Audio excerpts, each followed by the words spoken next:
Pero Tapos alam kayo mo, magdadala kayo doon. bakit yan nag-ombudsman? Kasi yung ombudsman, ano yan eh, fixed term. 7 years yan Oo, 7 years yan. So, alam niyang, ano yan eh, ugali ng mga Rimulya, yung magpaganon-ganon. Diba, nung last minute nga, nilaglag niya ng mga binay eh, nung mananalo na si Duterte. So, yan. Eto, alam niyang patapos na si Marcos. So, saan naman siya pupulutin? Diba? So, sigurado yan, makakasuhan yan dahil nga doon sa mga ibang mga issue. Eh, ngayon, kailangan niya ng puprotekta sa kanya ng 7 years.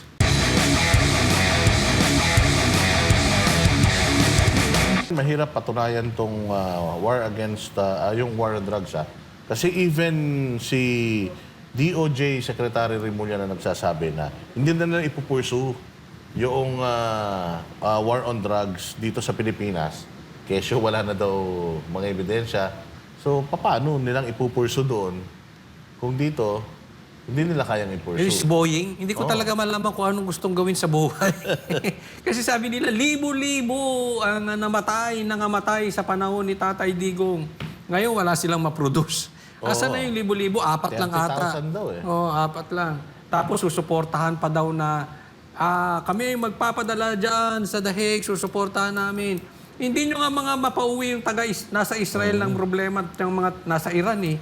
Pero Tapos alam kayo mo, magdadala kayo doon. bakit yan nag-ombudsman?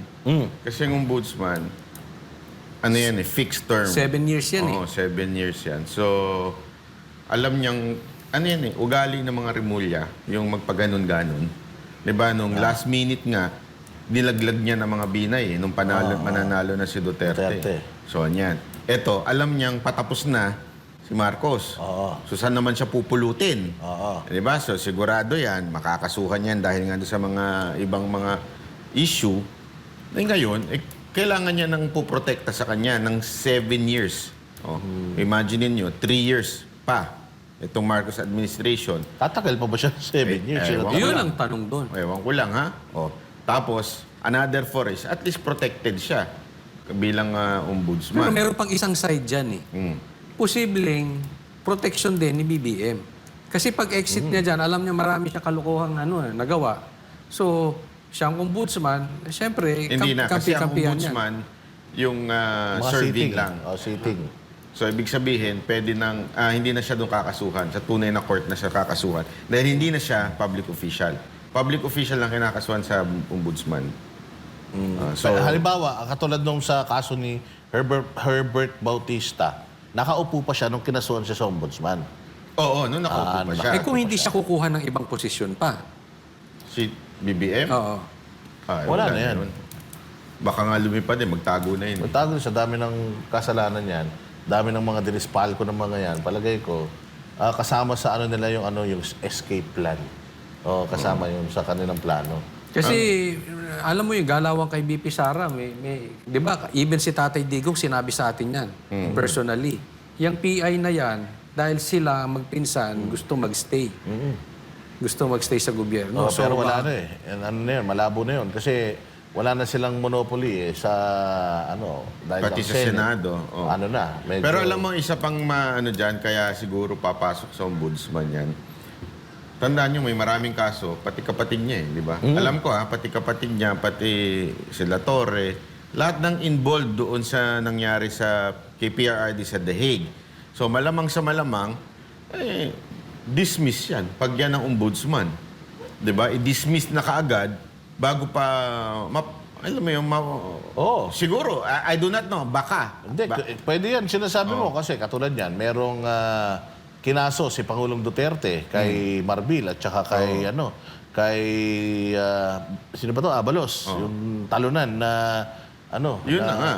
So tinan mo nangyari, na-dismiss kaagad. Yung ano bang kaso yun? Medyo mababaw lang naman yung kaso na yun. Pero na-dismiss kaagad sa yung sa anak niya, dismiss agad, di ba? Iba pa yun. Kaya nga, yan baka may dahilan kung bakit siya ang, kasi sure na daw na ng bulong-bulong. Hindi, talagang sure na talaga yan, banat ba? Parang kay Torre. Di ba? Marami pa silang pautot, pa-suspense. Pero alam naman natin for a fact na siya talaga yung itatalagang Reward, kasi ito rin, ganun din. May Hindi purpose to. Hindi kaya Nako, ayoko sabihin. May naisip ako bigla. Ano yan? Hindi kaya sabi niya, boss, si Torre, PNP chief. Ganda ng reward. Paano naman ako? Actually, ganda na rin naman ng ano, SOG. ng Hindi kaya ganon? Department of Justice. Hindi, mas maganda ito. Kasi ito fix. Oo nga, Nobody yun can remove you from this position. Once na... Even after appoint Marcos, ka, no? Even Marcos, hindi niya na pwede. Kahit siya, pag in-appoint ka dyan, kahit magbago Pero, isip ni Marcos, hindi niya na paano yun? pwede. Alam ko, meron ding isang nag-a-apply na Ay, sino kadikit. Oo, dating justice na kadikit ng presidente, nag-a-apply din Sino yan. yan? Akin yan. O sige, pangalanan na natin. Sino? Tago na natin siya sa pangalang si Bersamin.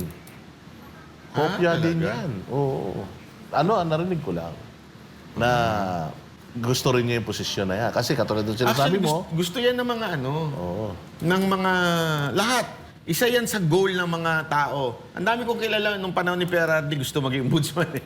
Nagpapalakad pa. Sabi ko, wala akong kinalaman dyan. Kung Ito lumapit ang kayo. partner, ito ang nakakatawa. Sinong papalit na may balibalita lang na yung talo ng senador na paray din ng ngiwi. Mukhang papalit na DOJ mukhang papalit- Secretary? Hindi. SOG? Hindi. Ano? Special Assistant to the President. Mukhang may malalaglag na kung malalaglag si Lagdameo dahil sa pakikialam nila sa sa BARM. Baka maglaglagan. Ayun na nga. So, kaya nga sabi ko sa iyo, di ba sinasabi Hindi, nila... lagdam yung malalaglag. Oh. Ano nila yun eh. Ito na nga. Kaya nga sinasabi nila, yung House of Duterte, sabi nila, nagano daw, scrambling, nasisira. Pero hindi nila alam, ang hindi ninyo alam, sa loob mismo ng House of Friends, nagano rin. Ako, sa tingin ko lang, ano ko lang naman Meron to kasi ding sulutan na nagaganap. may partner. nagbulong din sa akin dyan. Even si BBM tsaka si Tamba. Kasi nagko-contest din yan. Nasabi. Yung buong storya niyan, Sa mga vlog na nasa natin. vlog ko yan eh. Na-explain ko ng maayos doon. Huwag dito. Pero isa pang sinabi dito sa interview release, sa request, sa interview ni, ayun, ganda nung interview ni, sino to? Yung Si Alvin. ni Alvin. Mabuti pa to si Alvin, marunong Bro, Alvin mag-interview. ka?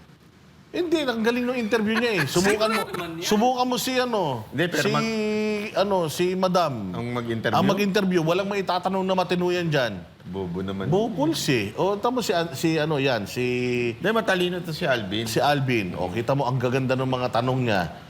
Tinanong pa siya tungkol doon sa mga countries which is hindi pwedeng i-discuss. Ang sabi ni Kaufman, even the Philippines, kahit hindi ka member, basta gusto mo, pwede.